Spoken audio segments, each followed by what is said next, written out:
Well, hey guys, Pat here from Rain Country. God is good all the time. Now me and Cody are here just checking out a new toy that we got. And you're probably thinking, why does you need another generator? Well, this one happens to be a diesel one, as you can see. And I've been seeing these for sale for quite a while on Facebook Marketplace and Craigslist and different places. And quite a few of them are brand new or lightly used. So that made me a little bit suspicious. So I went and checked this one here out, and I don't know, it looked like a pretty good unit. One thing about it, it says assembled in the USA. Doing a little bit more research, these are actually made in China, and these come in a variant of different colors, and this one happens to be Mighty Quip, not to be confused with Multi-Quip. It's funny, they say contractor grade USA series and Fort Wayne, Indiana, and all these different things, but I believe all these were manufactured in China and marketed here in the United States. It says assembled in the United States, but I wonder exactly what was assembled. Maybe just the wheels, I don't know. I thought I had done a opening video on this unit. When Heidi was editing it, she didn't find it, so I'm going ahead and doing a little bit of an opening and just giving you my opinion on this little generator. As you can see in the video, you're gonna find out that it's not really silent like you might think of a Honda EU 3000 might be a silent generator. This is long from silent. And in the video, I try to talk over top of the engine running in this. I think it's about 73, 74, 76 decibels or something. And I would probably put it in line with something like a Briggs & Stratton engine, a lawnmower engine, something of that nature. Maybe a little bit noisier. I just wanted to say that ahead of time in the video, so maybe you can hear what I'm saying at that point. So far, I'm happy with it. I haven't used it a whole lot, so I don't have a whole lot of experience with it. But I'm going to do another video on this where I have to build a new battery box for this, because the new battery that was in here would not take a charge. It was dead when I got it. So I'm going to build a new battery box so it'll accommodate a battery that you can more easily find here in the States. The other one had small battery posts on it, and that's a foreign thing. So I'm upgrading the battery compartment, and I'm building a new battery holder in here to accommodate that modification, and I'll take you along for that ride in another video. And the reason why we got this particular model is because it's small, compact, it's diesel. What I'm trying to do is diversify our fuel resources. So we got gasoline, we got propane, we got wood, we have solar, different ways to produce energy. The way I can produce energy now is with solar, with gasoline, and with now diesel. So having this in a portable form, along with my other gas generator. This is an 8,000 kilowatt generator.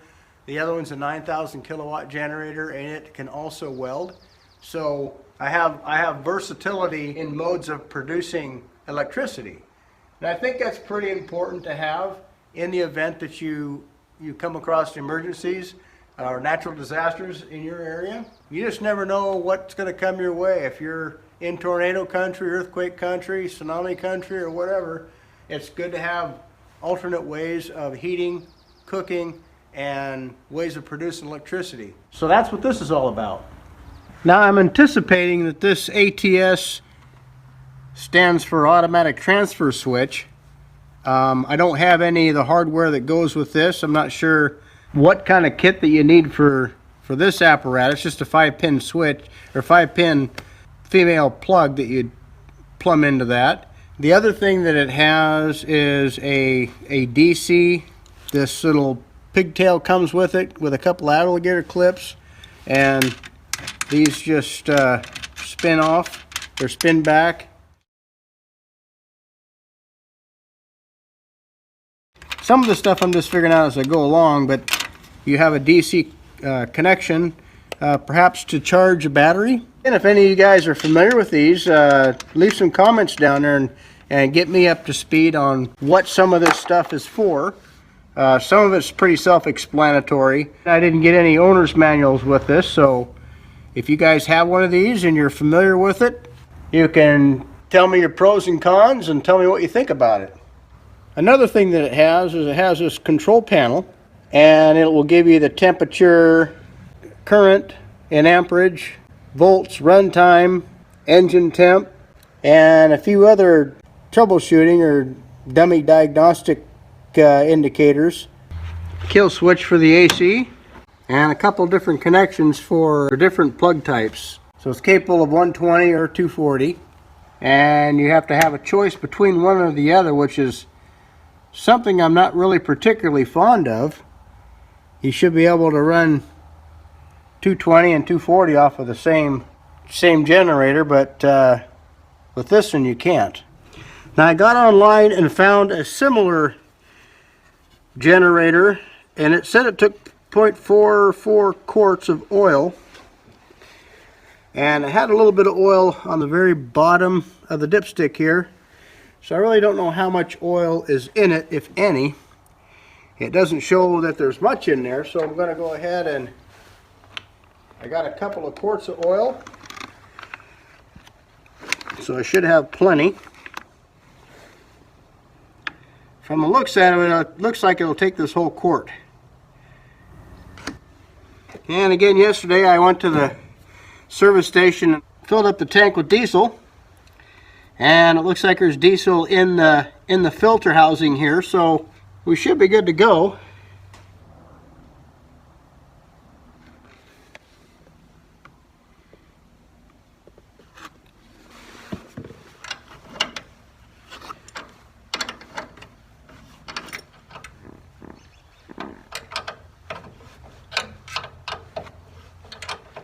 Now, just because it says silent diesel, I'm really not expecting it as, you know, to be quiet like those little Honda engines are quiet. Those Honda generators. I have a Honda 3000 and it's really quiet. Now, however, this is being a diesel. Diesels are generally louder anyway, so I'm not expecting it to be as quiet as the Honda engine. This is a 10 millimeter.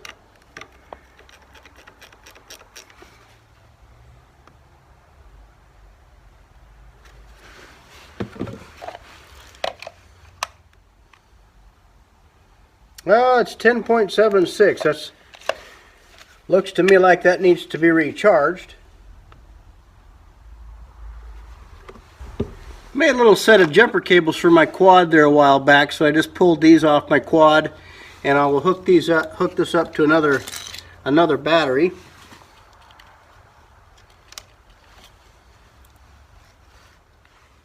Okay, we're up to 12.5 volts.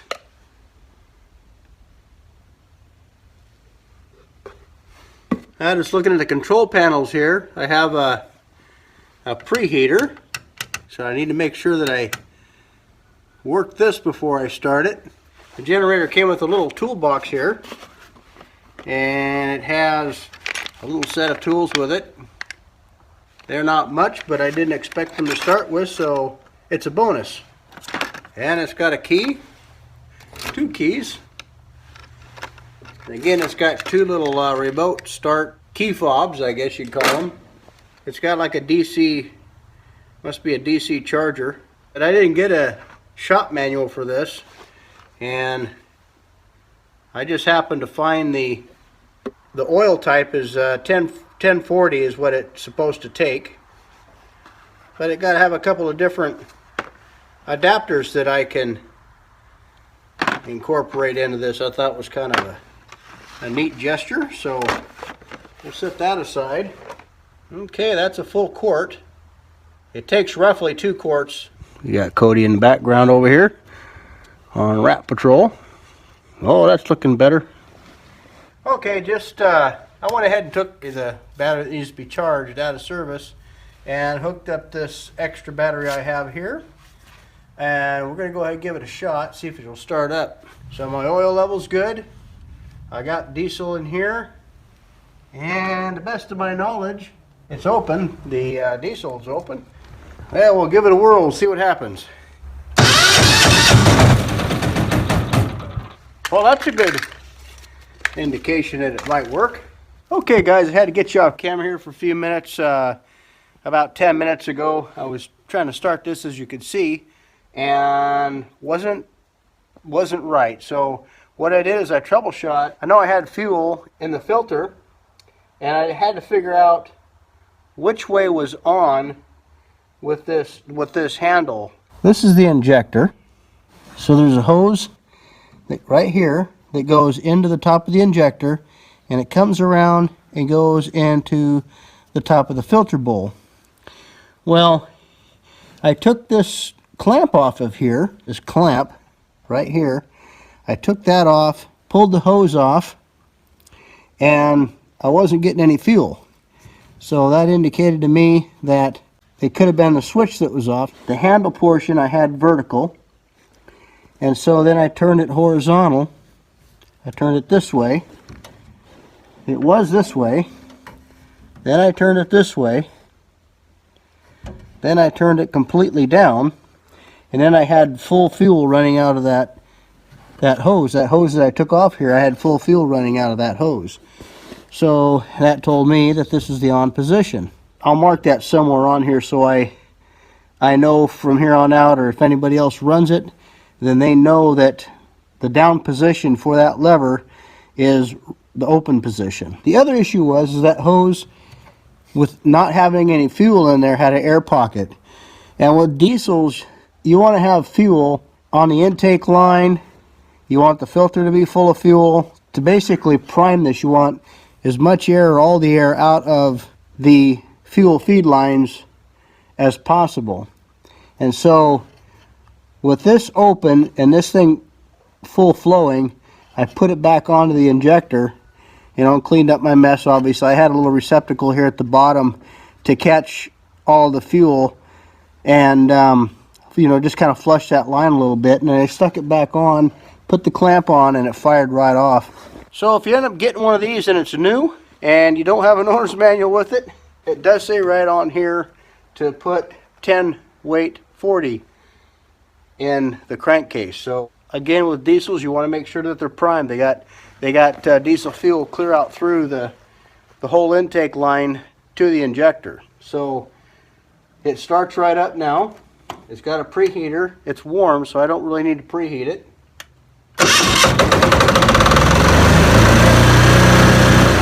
Now for a diesel, that's pretty quiet, but I wouldn't call it quiet. That's about as loud as one of your more inexpensive gas motors. Not the Honda quiet motors, but just the regular frequency flat. I'm going to check the voltage on this and see how it's doing.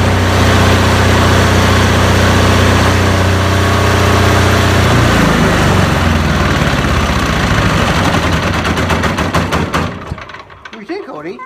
Huh? What do you think, Dougie? Huh? What do you think? What do you think, buddy? Huh? What are you doing? So that was a good successful test. I thought I might have a little more difficulty starting this. Well, hey, bud. Than I anticipated.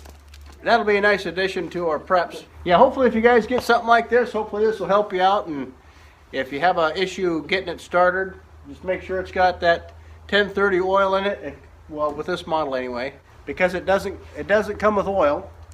The other thing is to obviously just put regular clean diesel in this, and make sure that you have plenty of fuel in your sediment bowl and plenty of fuel in the line that leaves out of the sediment bowl into your injector, and it should be no problem. I gotta take the new battery back to the house and put it on a charger, and we should be good to go. I went to shut the door on the panel here for the battery and the on-off switch for the fuel, and look what I found. it shows you where the on-off switch positions are for the fuel. So anyway, I don't have to label that, it's already labeled. It's kind of nice, it's on wheels. This isn't super light. It's 460 pounds. It's a heavy generator. Here's the access plate for your air cleaner. So I think what I'll do at some point is I'll probably get an extra air filter for it, and I get a fuel filter element, and just keep that on hand. So yeah, I have quite a few diesel running pieces of equipment around here, so I wanted to augment power. I have gasoline generators, so I want to get diesel generators in case I just have diesel on hand. Diesel is more stable in my opinion. It's a little easier to come by, and push come to shove, a guy can make diesel if he has the right equipment. So anyways, I hope this helped you guys out. Thanks for coming by. Take care, and God bless.